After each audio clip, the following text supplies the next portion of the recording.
जय मातृभूमि, हर हर महादेव। मैं महादेव के दीवानों, तिरंगा की आन बान शान रखने वाले अपने भारत के युवा साथियों और मातृभूमि के लिए मर मिटने वाले आप समस्त सनातन साथियों को मेरा प्रणाम और साधुवाद। दुर्भाग्यपूर्ण कृत्य आज सनातन देश में चल रहा है। यह मातृभूमि, यह देश, यह राष्ट्र की एक अलग साख और पहचान रही है। यहाँ लोगों ने हमेशा अपने राष्ट्र को, अपने धर्म को प्रधानता की संज्ञा में रखा है। अपने प्राण को अपने हथेली पर रख करके इस राष्ट्र और धर्म को बचाया है। कौन सी नज़र इस देश को लग गई है? कौन सी हमारे युवा साथियों को मौन साधना के व्रत का उपवास करने का जो आह्वान उन्होंने कर लिया है, मेरी समझ से परे। एक शौक पाल लेना कि जो सनातन को गाली देगा, जो राम को गाली देगा, जो कृष्ण को गाली देगा, उसके समर्थकों की भारी भीड़ लग जाएगी। यह कैसा देश हो गया है? कितना दुर्भाग्यपूर्ण, कितना मार्मिक और कितना रोने योग्य यह कृत्य इस समय भारत देश में चल रहा है।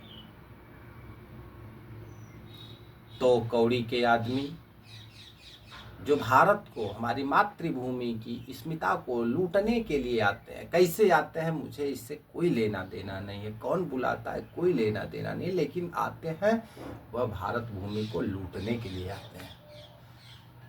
यह दर्द भारत का अभी मिट भी नहीं पाया है, जो मुगलिया अंदाज में लोगों ने अपने भारत के मातृभूमि के हमारे वंशजों को रुलाया है, सनातन साथियों को रुलाया है, वह अभी अश्रु की धारा मिटने भी नहीं पाई है।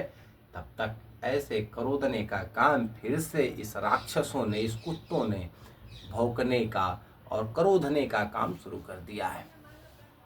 कितना दुर्भाग्यपूर्ण, मैं कितना दुर्भाग्य की बात कहूँ कि आज औरंगजेब जैसे दो कौड़ी के पिल्ले की बात हमारे भारत के वह लोग कह रहे हैं जिसको राम के नाम का जप निरंतर करने का काम करना चाहिए।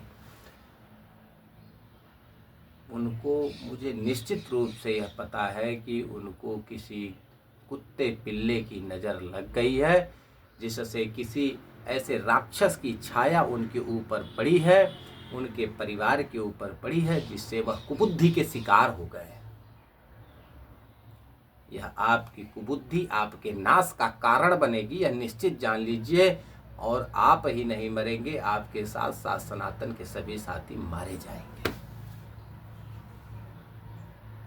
जो मन में आता है, जहां मन में आता है, आप अभिव्यक्ति की आज़ादी के नाम पर एक समुदाय को, जो देश की, राष्ट्र की रक्षा के लिए सदैव अपने प्राण की, अपने परिवार की आहुति देने का काम किया है, आप उसके लिए जब चाहते हैं, जो चाहते हैं वो बोल जाते हैं। आपको यह ज्ञान भी नहीं है कि आप बोलने समय क्या बोल रहे हैं, इस बोलने का अर्थ क्या है, अभिप्राय क्या है, यह इस समाज में इसका क्या प्रभाव है, इसका भी आपको मूल्य और ज्ञान नहीं है। भारत ही भूमि एक ऐसी भूमि है कि जिसको भारत और राष्ट्र और सनातन और धर्म के खिलाफ बोलने की आज़ादी भरपूर और प्रचुर मात्रा में हमारा संविधान देता है।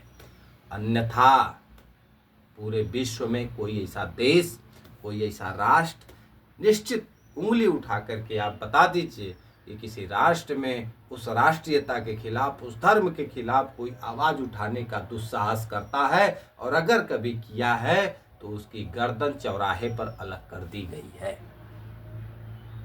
हम सहिष्णु हैं, हम हत्या नहीं चाहते, हम पाप नहीं चाहते, दुराचार नहीं चाहते, इसलिए मेरे साथ ऐसा किया जाता है।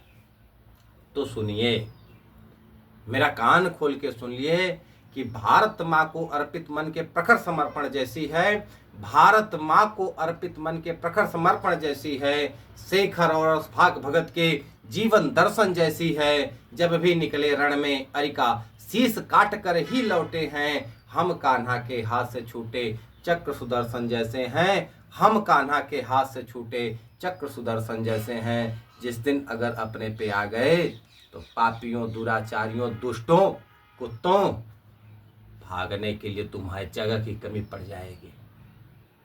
दौड़ा दौड़ा कर मारे जाओगे। निश्चित रूप से इस बात को जान लो। सनातन के लोग मौन चाहते हैं, शांति चाहते हैं, सर्वे भवन्तु सुखिनः की कामना करते हैं, जीवेत सरदा सतम्मः की बात करते हैं, आशीष प्रदान करते हैं। इसका मतलब ये नहीं है कि दो कौड़ी के जिसकी औकात रोड पे अपने औकात से चलने की नहीं है, भीख के टुकड़ों पर पलने वाले कुत्तों, तुम्हें बोलने की आदत पड़ गई है। कम जगह पड़ जाएगी, होश में आ जाओ। और मैं अपने सनातन युवा साथियों से निवेदन और आग्रह करता हूँ कि जब भी धर्म और हमारे राष्ट्र की बात आती है, राष्ट्रीयता की बात आती है, तो आपको दमखम के साथ आगे आकर के खड़ा होना पड़ेगा। हमें जो भी हमारे सामाजिक संगठन हैं, जो भी राष्ट्र के लिए मरने और मिटने वाले संगठन हैं, जो भी राजपूत और क्षत्रिय समाज के, ब्राह्मण समाज के, या फिर ऐसे चौहान समाज से लोग आकर के, राजभर समाज से लोग आगे आकर के राष्ट्र की रक्षा की बात करते हैं, हमको आगे आकर के उनके साथ कदम से कदम मिला करके चलने का काम करना होगा। तभी हम अपने राष्ट्र को, अपने धर्म को बचाने का काम कर पाएंगे। मैं आप सभी लोगों से आग्रह करता हूँ, निवेदन करता हूँ, वंदन करता हूँ कि आप सभी लोग इस मुहिम में आगे आएँ और दमखम के साथ अपने राष्ट्र की रक्षा करें, अपने धर्म की रक्षा करें। अगर हमारा उसमें बलिदान भी होता है तो हमें सहर्ष इसको स्वीकार करने की आवश्यकता है। जय मातृभूमि, जय भारत माता, हर हर महादेव। मैं अपने उन वीर सपूतों को, जिन्होंने इस भारत भूमि को आज़ाद कराने में अपने प्राणों की आहुति दी है, मैं ऐसे सूरवीरों को, उनके माता पिता, उनके गुरुजनों को मैं बार बार कोटि कोटि साधुवाद और प्रणाम करता हूँ कि आपने इस धरा को अमर करके हम लोगों को जो सौंपा है। मैं विश्वास दिलाता हूँ कि मैं इस राष्ट्र की, देश की रक्षा करने में अपना सर्वस्व समर्पित करने का काम और प्रयास करूँगा और लोगों से करवाने का प्रयत्न भी करूँगा। जय मातृभूमि, जय जय भारत भूमि, जय श्री राम, हर हर महादेव।